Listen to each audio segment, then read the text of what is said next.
1629 год. Новый флагман голландской Ост-Индской компании идет к Яве. В трюмах серебро, драгоценности и груз империи специй. На борту больше 300 человек. Через несколько месяцев он разобьется о риф у берегов Австралии. Вы решили, что дальше будет история кораблекрушения, как «Титаник», только с рифом вместо айсберга. Но нет. Крушение — это единственная хорошая новость в этой истории. И эта история не про корабль. Это история про тех, кто добрался до берега живым. Их было 300. Через 3,5 месяца осталось лишь 116. Остальных убили не волны. Их убил разорившийся аптекарь с улыбкой чеширского кота. Вы читали «Повелителя мух»? История про мальчиков, которые попали на необитаемый остров и превратились в дикарей. Так вот, Уильям Голдинг выдумал этот сюжет. А за 300 лет до его книги все это случилось на самом деле. Только вместо мальчиков — взрослые, вместо ракушек — законы, вместо игры — убийство по расписанию. И финал оказался в разы страшнее. Это история крушения корабля «Батавия», и она правдивее любой художественной книги.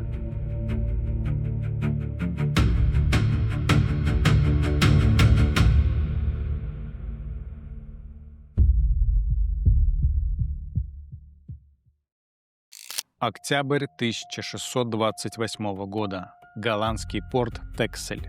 В гавани грузит самый роскошный корабль голландского флота Ост-Индской компании.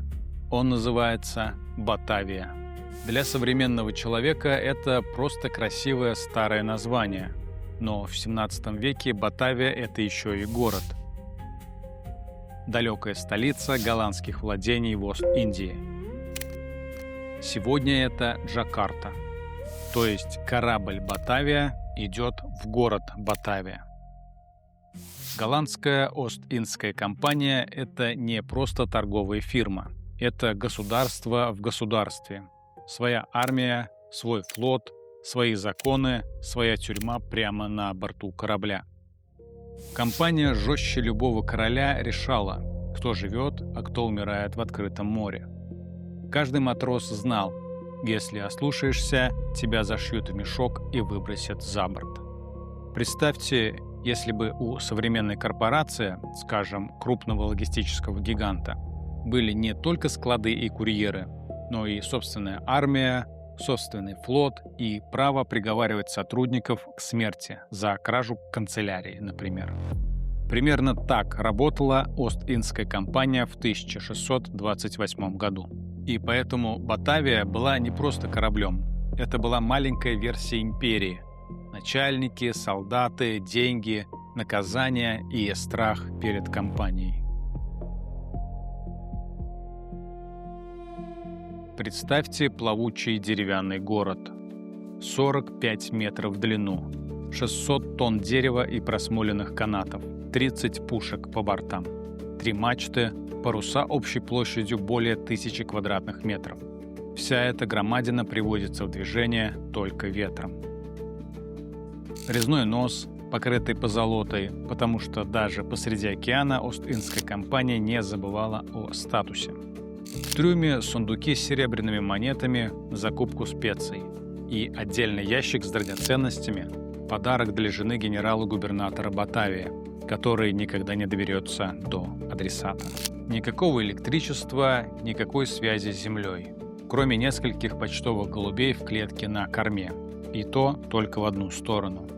Оружие – аркебузы, шпаги, абордажные топоры, вода в дубовых бочках, еда, солонина, сухари, горох. На этом плавучем городе 341 человек. И, как в любом городе, здесь есть четкая иерархия. Только на суше ее можно нарушить и уйти. В открытом океане некуда. На вершине Франсиско Пелсарт, командир экспедиции и старший представитель Вест-Индской компании. Формально он не капитан в современном смысле. Но именно он отвечает перед компанией за людей, груз и результат рейса. Человек, для которого документ и приказ важнее любого шторма. Прямо под ним тот, кто на самом деле должен вести корабль – шкипер Ариан Якобс, опытный моряк, который проведет судно через половину земного шара. Ниже по документам, но не по амбициям, Джеронимус Корнелис, торговый агент компании. Разорившийся аптекарь, сбежавший на другой конец света от долгов и скандала. За ним тянется не только банкротство. Он бежал от обвинения в ереси. Его имя связывали с художником, которого судили за сатанинские ритуалы. На вид ничего угрожающего. Узкое лицо, аккуратная бородка, тихий голос, который заставляет людей наклониться, чтобы расслышать. Он выглядит как человек, которого стоит пожалеть, а не бояться. Это и станет его оружием. И в самом низу этой пирамиды рядовой солдат Вип Хейс, 38 лет, коренастый, с обветренным лицом, нанялся на 5 лет. Он оставил жену и 3 детей в Гронингене. Он не герой, он просто не умеет сдаваться. Но даже он не знал, что через месяц ему придется строить крепость из кораллов, чтобы не быть съеденным крабами.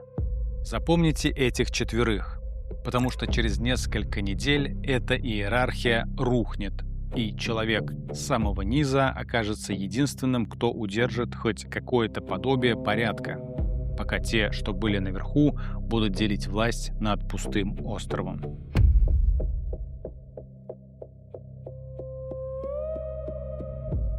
«29 октября 1628 года.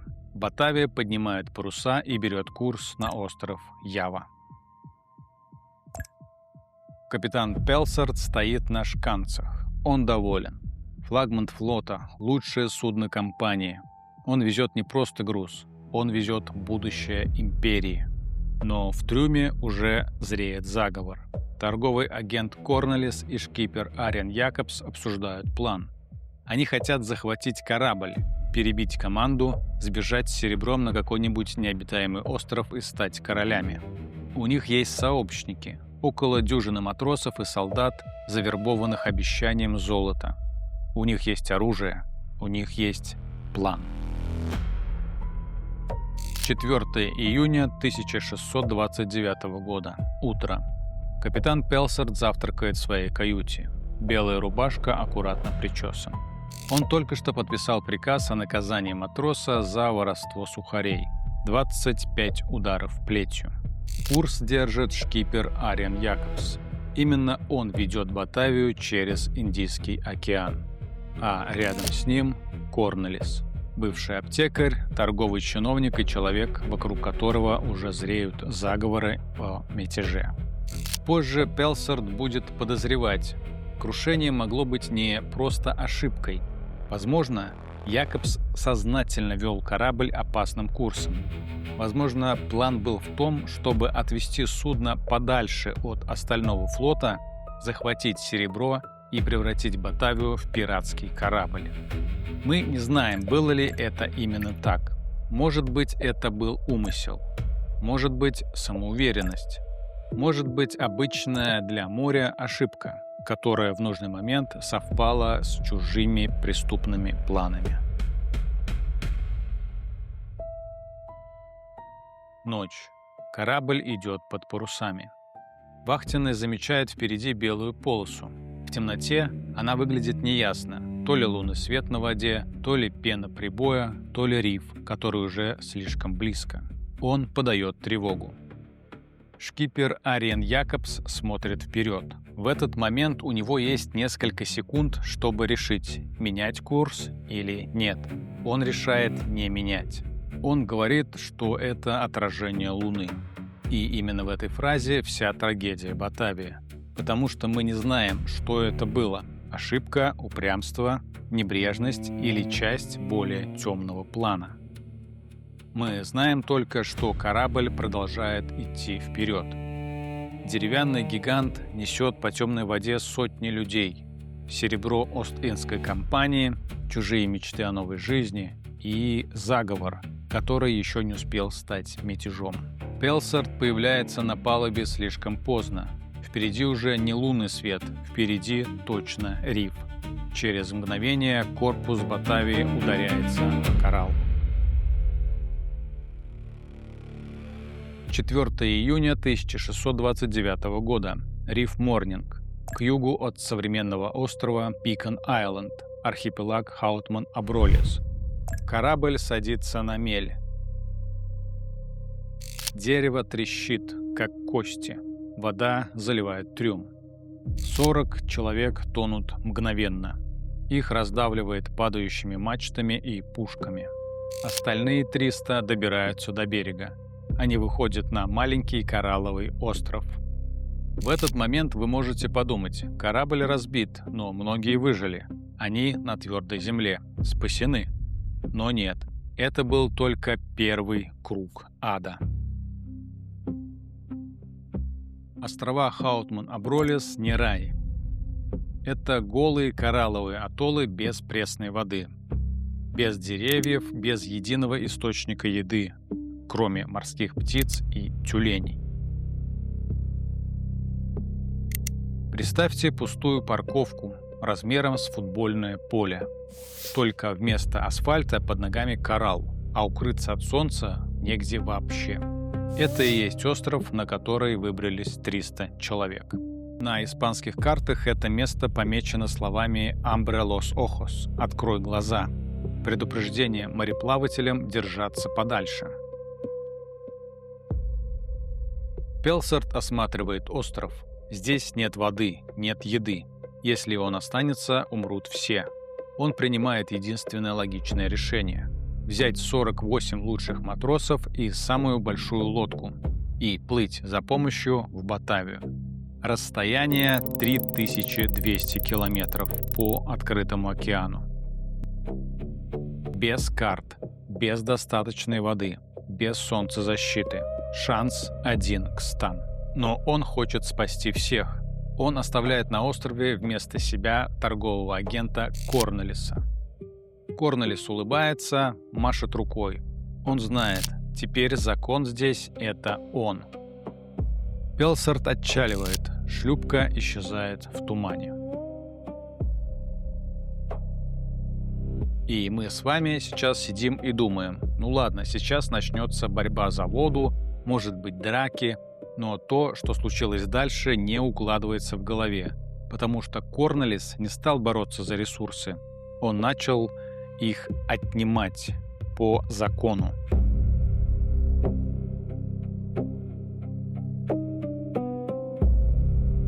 Мы привыкли думать, что в такой истории главным злодеем должен быть пират, солдат или капитан. Но на Батавии самым опасным оказался не человек с саблей, а человек с должностью, печатью и умением объяснять любое преступление необходимостью. Здесь нужно остановиться на секунду и понять важную вещь про Ост-Индскую компанию. У нее повсюду, даже среди океана, должна была быть видимость законности. Любая казнь на корабле или на суше оформлялась как приговор, с признанием обвиняемого, свидетелями, протоколом. Даже пытка называлась не пыткой, а получением показаний. Корнелис не изобретает ничего нового. Он просто переносит эту систему на голый остров. Только теперь судья, палач и обвинитель здесь один и тот же человек. Корнелис не приказывает, он предлагает. Он собирает всех солдат и говорит им: «Парни, у нас есть оружие, у нас есть еда капитана. Давайте поделим ее поровну. Но чтобы не было хаоса, я буду распределять». Это звучит разумно. Наивные соглашаются. Но у него есть план. Первым делом он избавляется от тех, кто может ему помешать, от сильных мужчин, которые не будут подчиняться. Он говорит: «Нам нужны разведчики», и отправляет группу людей на соседний остров. Без воды. Те погибают. Потом он назначает виновных. Тех, кто ему не нравится, тех, кто слишком громко говорит, тех, у кого есть совесть. И начинаются казни. Сначала люди исчезают ночью, потом исчезновение становится системой. Корнелис отправляет одних на соседние острова, других объявляет опасными, третьих убивает руками своих сторонников. И лагерь постепенно понимает, это уже не хаос, это порядок, в котором завтра могут выбрать тебя. Он создает систему. У него есть палачи, молодые головорезы, которым он пообещал власть. Он называет их советом. Они собираются каждый вечер и решают, кто умрет завтра. Один из них — Ян Хендрикс, солдат из Бремена, 49 лет от роду. Позже перед трибуналом он признается спокойно, как будто отчитывается о рабочей смене. Он лично убил или помогал убить от 17 до 20 человек. Не по злобе, по приказу. Каждую казнь Корнелис оформляет как решение совета с протоколом, который зачитывает вслух перед всеми. Это не убийство, это по бумагам компании приведение приговора в исполнение. И вот тут вы, скорее всего, подумали, это уже жесть. Но это только начало. Корнелис не просто убивает, он создает культ. Он говорит, что он избранный, что Бог послал его спасти избранных, что все остальные еретики, которые должны умереть. Он ведет дневник. В нем он пишет: «Я создаю новый Иерусалим. Я пророк. Все, кто против, еретики». Это не просто безумие, это системное безумие. Он строит тоталитарное государство на голой скале. У него есть для этого все инструменты: страх, голод, жажда и абсолютная власть. За несколько недель Корнелис и его люди убивают около 125 человек. Мужчин, женщин, детей, младенцев. Он приказывает утопить всех детей, потому что они бесполезные едоки. Это не война, это массовое убийство на крошечном коралловом острове. Пока Корнелис строит свой ад на острове, Пелсард борется со стихией. 33 дня в море, солнце, соль, отсутствие воды. Он ведет дневник. Он знает, если он умрет, его дневник станет единственным свидетельством того, что случилось с Батавией. Но он плывет. Почему? Он считает себя ответственным за этих людей на острове. Он обещал вернуться. Расстояние 3200 километров. Это как от Москвы до Лондона и обратно. На открытой лодке, без двигателя, без GPS. Средняя скорость 5 узлов, если ветер попутный. Если нет, весла. Пелсар добирается до Батавии 7 июля 1629 года. Это невероятный навигационный успех. Все в лодке выживают. В нормальной истории здесь звучала бы победная музыка. Но история Батавии вообще не любит победную музыку. Потому что теперь нужно вернуться. Нужно получить корабль, собрать людей, выйти обратно к островам. А море не становится короче только потому, что ты спешишь. Бюрократия не исчезает только потому, что на островах умирают люди. Пелсард получает спасательное судно «Сардам» и отправляется назад. На все это уходит неделя. По меркам компании это вообще-то быстро. Мир не рушится от того, что где-то на острове считают дни без воды. У бюрократии свой темп, и океан ей не указ. А теперь вернемся на остров. Пока Корнелис убивает, есть один человек, который не сдается. Вип Хейс, простой солдат. Он видит, как его друзей уводят на казнь. Он понимает, если он не начнет действовать, он умрет следующим. У него нет армии, у него нет стратегии. У него есть только честность и инстинкт самосохранения. Корнелис отправляет Хейса и еще несколько солдат на соседний остров искать воду. Он надеется, что они умрут от жажды. Ирония в том, что именно этот остров, названный позже островом Хейса, оказался единственным местом на архипелаге, где нашлась пресная вода. Хейс находит воду. Он находит еду. тамаровых валаби, маленьких кенгуру, которые живут только на этом острове. Хейс понимает, что рано или поздно головорезы Корнелиса придут за ним. У него есть маленькая группа людей, камни, обломки, самодельное оружие и остров, который еще вчера был местом, где они пытались не умереть от жажды. А теперь этот остров нужно превратить в оборону. На острове Хейса появляются простые правила: держаться вместе, смотреть за морем, готовиться к нападению, никого не бросать. Хейс строит укрепления из коралловых блоков.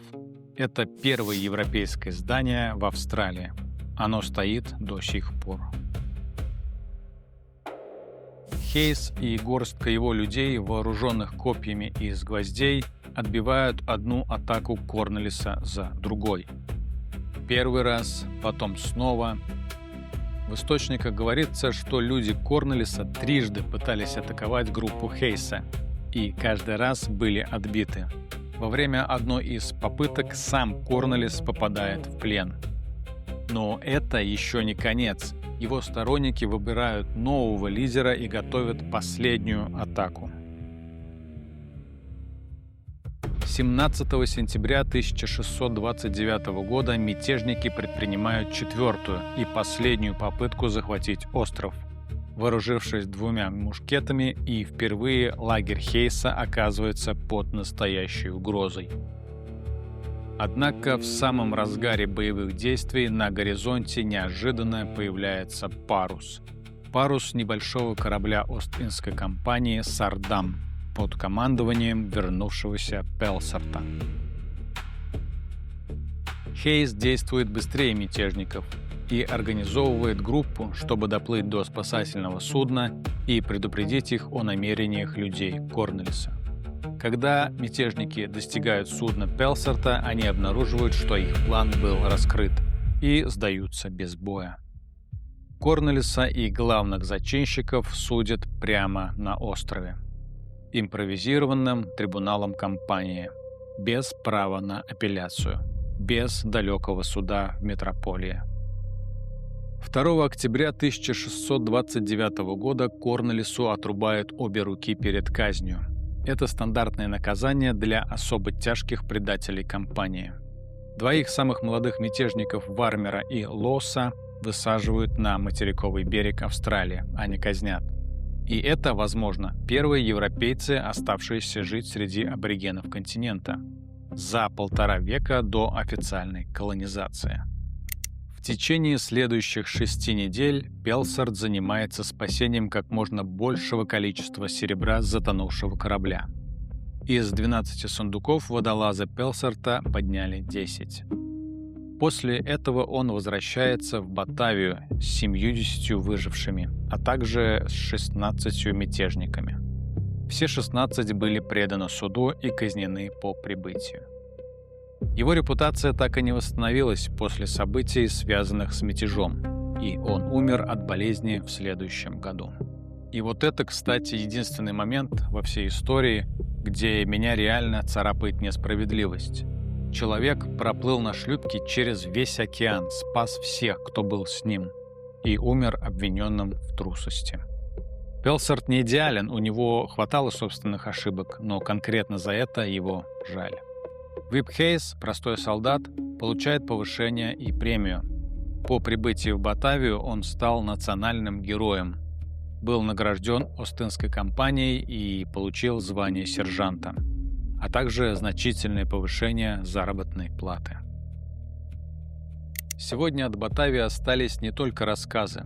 Остались части корпуса, поднятые археологами, остались артефакты.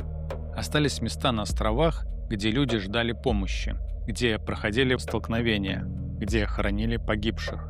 Остались следы маленьких каменных укреплений, которые связывают с группой Хейса. Хейс взял Корнелиса живым. У него в руках было оружие. У него было полное право прямо там, на песке, свести счет за 125 жизней. Но он этого не сделал. Почему? Страх перед законом компании, который все еще существовал, даже на голой скале.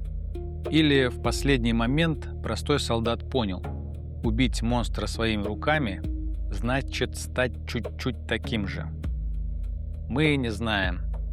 Ни в одном документе, ни в одном протоколе Хейс не объяснил этот выбор. Это единственная строчка в его истории, которую он унес с собой. Напишите в комментариях, что бы вы сделали на его месте.